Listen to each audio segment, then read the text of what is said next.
Assalamualaikum warahmatullahi wabarakatuh. Perkenalkan, kami mahasiswi Institut Agama Islam NU Metro Lampung, Fakultas Tarbiyah Pendidikan Islam Anak Usia Dini, ingin mempresentasikan tentang tujuan, manfaat, dan prinsip-prinsip pelaksanaan asesmen. Makalah ini dibuat guna memenuhi mata kuliah evaluasi pembelajaran yang diampu oleh dosen Bunda Isnaini Nur Azizah MPD. Pengertian asesmen. Menurut beberapa ahli mengenai asesmen yaitu, menurut A.S. Hornby, asesmen adalah suatu upaya untuk menentukan nilai atau jumlah. Menurut Suchman, asesmen adalah sebuah proses menentukan hasil yang telah dicapai beberapa kegiatan yang direncanakan untuk mendukung tercapainya tujuan. Menurut Wharton dan Sander, asesmen merupakan kegiatan mencari sesuatu yang berharga tentang sesuatu. Dalam mencari sesuatu tersebut juga termasuk mencari informasi yang bermanfaat dalam menilai keberadaan suatu program, produksi, prosedur, serta alternatif strategi dianjurkan untuk mencapai tujuan yang sudah ditentukan. Tujuan asesmen. Citendet mengemukakan tujuan penilaian atau assessment purpose adalah yang pertama yaitu keeping track, yaitu untuk menelusuri dan melacak proses belajar peserta didik sesuai dengan rencana pelaksanaan pembelajaran yang telah ditetapkan. Yang kedua, checking up, yaitu untuk mengecek ketercapaian kemampuan peserta didik dalam proses pembelajaran dan kekurangan-kekurangan peserta didik selama mengikuti proses pembelajaran. Yang ketiga, finding out, yaitu untuk mencari, menemukan, dan mendeteksi kekurangan, kesalahan, atau kelemahan peserta didik dalam proses pembelajaran, sehingga guru dapat dengan cepat mencari alternatif solusinya. Yang keempat yaitu summing up, yaitu untuk menyimpulkan tingkat penguasaan peserta didik terhadap kompetensi yang telah ditetapkan. Berikut tujuan asesmen menurut para ahli. Salah satunya yaitu menurut Rob. Yang pertama, untuk menyaring dan mengidentifikasi anak. Yang kedua, untuk membuat keputusan tentang penempatan anak.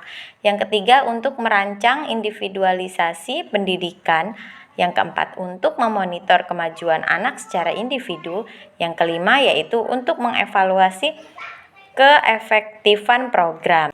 Tujuan asesmen bagi siswa. Yang pertama, sebagai umpan balik siswa dalam meningkatkan usaha belajarnya. Yang kedua, sebagai umpan balik bagi dosen akan perkuliahan yang dilakukan. Yang ketiga, untuk menjamin akuntabilitas proses pembelajaran. Yang keempat, untuk memotivasi siswa. Yang kelima, untuk mendiagnosis kekuatan dan kekurangan siswa. Adapun tujuan penilaian hasil belajar adalah yang pertama, untuk mengetahui tingkat penguasaan peserta didik terhadap materi yang telah diberikan. Yang kedua, untuk mengetahui kecakapan, motivasi, bakat, minat, dan sikap peserta didik terhadap program pembelajaran.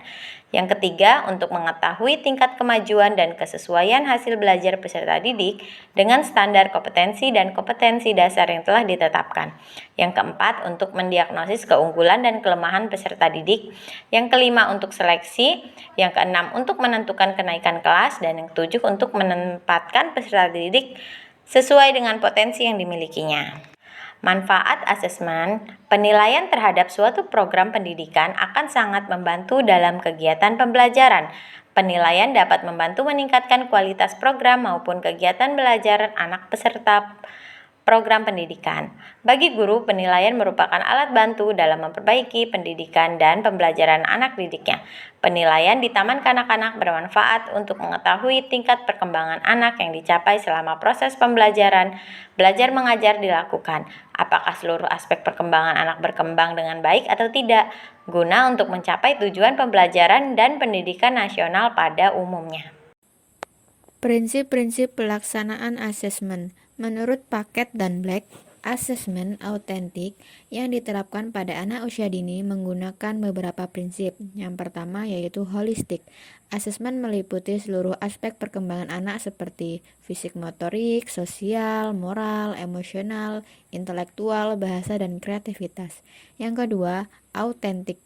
Asesmen dilaksanakan melalui kegiatan yang nyata, fungsional, dan alami dengan harapan hasil asesmen menggambarkan kemampuan anak yang sesungguhnya. Yang ketiga, continue.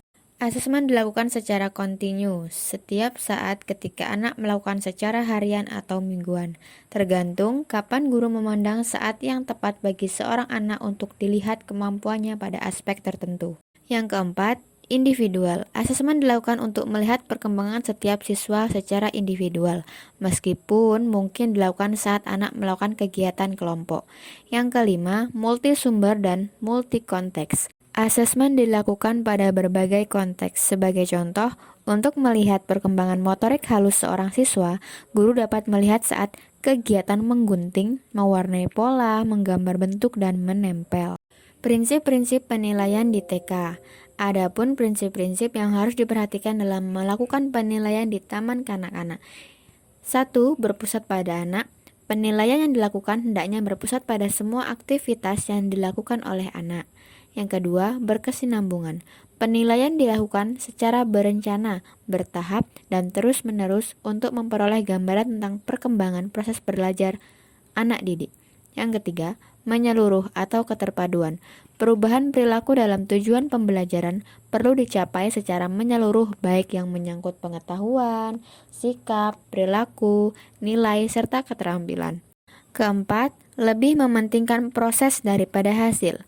Penilaian pada anak sebaiknya mementingkan pada pengamatan yang dilakukan selama proses yang berlangsung dan bukan pada hasil akhirnya saja. Kelima, berorientasi pada tujuan. Penilaian di taman kanak-kanak baiknya berorientasi kepada kompetensi yang diharapkan, proses pertumbuhan dan perkembangan anak. Keenam, objektif dan alamiah. Dalam melakukan penilaian diusahakan seobjektif mungkin, yaitu penilai hanya memperhatikan objeknya. Perasaan-perasaan, keinginan-keinginan, prasangka-prasangka penilaian sedapatkan mungkin harus dikesampingkan pada saat menilai. Yang ketujuh, mendidik.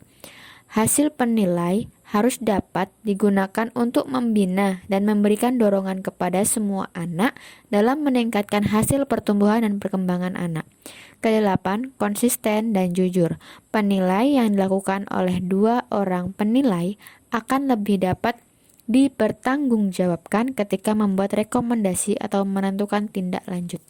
Yang kesembilan, kebermaknaan. Hasil penilaian harus bermakna bagi diri, orang tua, anak didik, dan pihak-pihak lain yang membutuhkan untuk meningkatkan pertumbuhan perkembangan anak. Yang ke-10, kesesuaian. Penilaian harus memperhatikan adanya kesesuaian antara apa yang diajarkan di TK dengan laporan yang dibuat. Kesimpulan, asesmen yaitu penilaian hasil belajar peserta didik. Tujuan dari asesmen yaitu untuk menelusuri dan melacak proses belajar peserta didik sesuai dengan rencana pelaksanaan pembelajaran yang telah ditetapkan. Juga mengecek ketercapaian kemampuan peserta didik dalam proses pembelajaran dan kekurangan-kekurangan peserta didik selama mengikuti proses pembelajaran, sehingga guru dapat dengan cepat mencari alternatif solusinya dengan mempertimbangkan untuk menempatkan peserta didik sesuai dengan potensi yang dimilikinya. Nah, itu tadi presentasi dari kelompok kami. Semoga bermanfaat. Wassalamualaikum warahmatullahi wabarakatuh. Terima kasih.